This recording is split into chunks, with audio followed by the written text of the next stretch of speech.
Shalom, selamat pagi Bapak Ibu Saudara yang dikasihi Tuhan. Salam sejahtera buat kita semua dimanapun berada.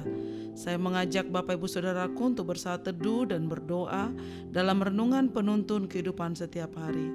Kiranya damai sejahtera dan sukacita oleh Roh Kudus senantiasa melimpah dalam hati dan kehidupan kita semua. Amin. Tema firman Tuhan pada hari ini adalah menjadi murid Yesus. Ayat bacaan kita terambil dari Lukas 9 ayat 22 sampai ayat 27. Karena barang siapa mau menyelamatkan nyawanya, ia akan kehilangan nyawanya. Tetapi barang siapa kehilangan nyawanya karena aku, ia akan menyelamatkannya.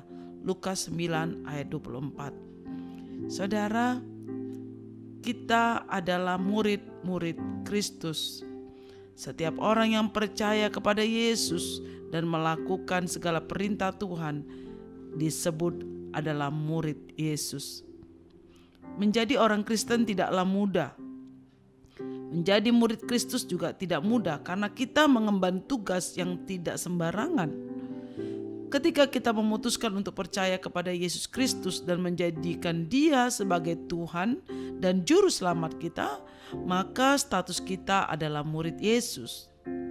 Sebagai murid Yesus, kita wajib melakukan semua perintah-perintah Yesus serta meneladani hidupnya sebagaimana tertulis dalam 1 Yohanes 2 ayat 6 berkata, barang siapa mengatakan bahwa ia ada di dalam Dia, ia wajib hidup sama seperti Kristus telah hidup. Nah, untuk itu saudara, sebab itulah 1 Petrus 2 ayat 21 berkata, kamu dipanggil karena Kristus pun telah menderita untuk kamu dan telah meninggalkan teladan bagimu supaya kamu mengikuti jejaknya. Kita pengikut-pengikut Yesus mengikuti jejak dan pekerjaan dan setiap pelayanan Tuhan Yesus. Sungguh untuk mengikuti Yesus dibutuhkan komitmen yang tidak boleh dibuat main-main. Karena banyak tantangan yang akan kita hadapi dan kita pun harus melakukan kehendaknya dengan taat dan setia. Saudara, ketaatan adalah suatu proses di mana kita bisa dikatakan layak untuk menjadi murid Yesus atau tidak. Sebab firman-Nya berkata, setiap orang yang mau mengikut aku, ia harus menyangkal dirinya, memikul salibnya setiap hari dan mengikut aku. Lukas 9 ayat 23. Menyangkal diri dan memikul salib adalah syarat mutlak yang harus dijalankan, yang harus dilakukan oleh setiap murid-murid Yesus.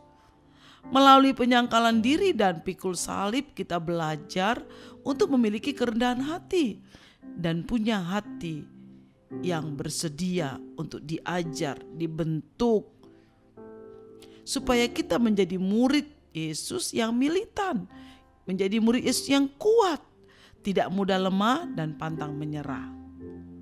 Karena itu kita harus belajar kepada guru kita yaitu Tuhan Yesus. Makanya Tuhan Yesus berkata dalam firman Tuhan, karena itu belajarlah kepadaku karena aku rendah hati dan lemah lembut. Kita sebagai murid Yesus harus banyak belajar tentang karakter Kristus dalam kehidupan kita.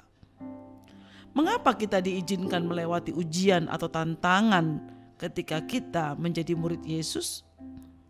Ini adalah untuk membuktikan kemurnian iman kita yang jauh lebih tinggi nilainya daripada emas yang fana, yang diuji kemurniannya dengan api, sehingga kita beroleh pujian dan kemuliaan dan kehormatan pada hari Yesus Kristus menyatakan dirinya.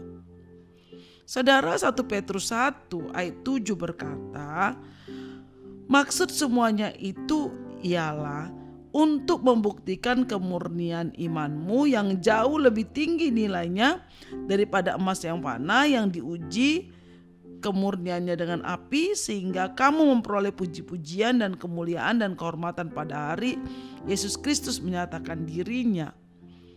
Dalam mengikut Tuhan Yesus, kita pun harus memiliki integritas dan jangan sampai ada kepura-puraan. Tidak ada kata setengah-setengah atau suam-suam kuku.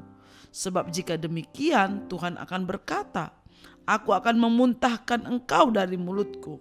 Wahyu 3 ayat 16. Saudara, ada harga yang harus kita bayar. Banyak orang Kristen yang masih berkompromi dengan hal-hal duniawi. Banyak anak-anak Tuhan, orang-orang percaya yang masih melakukan hal-hal yang dunia lakukan yang tidak berkenan di hadapan Tuhan. Karena itu pagi hari ini saudara, ketika kita mendengarkan renungan ini, bahwa kita adalah murid Yesus, kita adalah yang dipilih, yang dipanggil Tuhan untuk menjadi muridnya. Karena kita itu harus hidup berpadanan dengan Injil Kristus.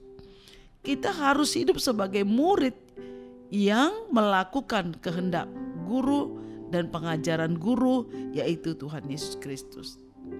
Kata saudara, hari-hari ini kita percaya hari-hari ini adalah hari pencurahan Roh Kudus, di mana Roh Kudus dicurahkan atas murid-murid Tuhan Yesus pertama kali di loteng ketika mereka berdoa bertekun bersama. Dan firman Tuhan katakan, murid-murid Tuhan Yesus mereka melihat ketika Tuhan Yesus naik ke surga. Maka kita percaya bahwa nanti yang akan melihat Tuhan Yesus datang kembali di awan-awan permai adalah juga pasti murid-murid yang setia dan taat kepadanya. Mari mulai pagi hari ini, Bapak Ibu Saudaraku, mari menjadi murid yang taat dan setia, melakukan seluruh perintah, seluruh pengajaran yang sudah Tuhan Yesus berikan lewat firman Tuhan kepada kita. Maka kita layak disebut menjadi murid Kristus. Tuhan Yesus berkata, setiap orang yang siap untuk membajak tetapi menoleh ke belakang tidak layak untuk kerajaan Allah. Lukas 9 ayat 62. Karena itu pagi hari ini mari lihat ke depan, melangkah maju bersama Tuhan untuk menjadi murid Kristus yang kuat dan militan. Tetap semangat Bapak Ibu. Biar pagi hari ini kita menjadi murid Kristus yang dapat memuridkan orang lain juga. Amin. Mari kita berdoa. Bapa di surga, kami mengucap syukur buat firman Tuhan pagi hari ini. Tuhan, Engkau mengingatkan kami bahwa kami adalah murid Tuhan. Dan murid Tuhan adalah murid yang mengerti dan melakukan segala perintah dari Tuhannya, yaitu Engkau sendiri Tuhan Yesus dalam kehidupan kami. Karena itu Tuhan, jadikan kami murid yang setia dan kuat dan militan, supaya ketika Engkau datang, kami boleh melihat Engkau datang di awan-awan yang permai, menjemput kami sebuah murid-murid Tuhan. Terima kasih Bapa, terpujilah nama-Mu, dalam nama Tuhan Yesus, haleluya, amin. Kiranya berkat yang sempurna dari Allah Bapa, kasih karunia daripada Tuhan Yesus Kristus, dan persekutuan dengan Roh Kudus menyertai kita dari sekarang ini sampai selama-lamanya. Amin. Maju terus dalam tuntunan Tuhan saudaraku, tetap semangat dan setia. Sampai jumpa esok hari di penuntun kehidupan setiap hari. Tuhan Yesus memberkati.